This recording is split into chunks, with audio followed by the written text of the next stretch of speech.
మీ అందరికీ తెలిసి ఇక్కడికి వచ్చిన మహిళలు గతంలో మీరందరూ పండుగకు అమ్మగారింటికి వెళ్ళాలన్నా ఇంకేదైనా కార్యక్రమాలకు అమ్మవారిని దర్శించుకోవాలంటే ఇంట్లో బస్ ఛార్జీలు అడగాలి.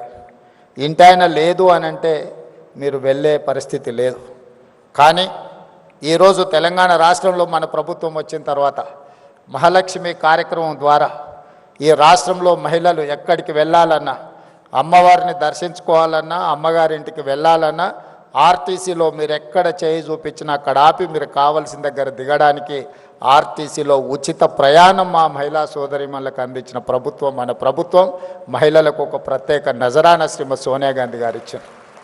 దాదాపుగా ఇప్పటికీ 16-17 నెలల్లో 5,200 కోట్ల రూపాయలు ఈరోజు ఆర్టీసీకి రాష్ట్ర ప్రభుత్వం చెల్లించడం జరిగింది. మా మహిళలు ఆర్టీసీ ఉచిత బస్సు ప్రయాణం వినియోగించుకోవడం వల్ల ఆడబిడ్డలకు ఒక్కొక్కరికి దాదాపుగా నెలకు 5,000 రూపాయలు ఆదాయం మిగలడమే కాకుండా ఆర్టీసీ కూడా ఈరోజు లాభాల బాటల్లో నడుస్తుంది.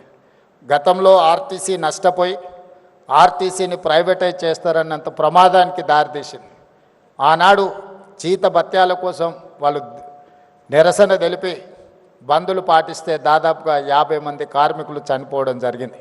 అలాంటి ఆర్టీసీలో 50,000 మంది కార్మికులు ఉన్నారు.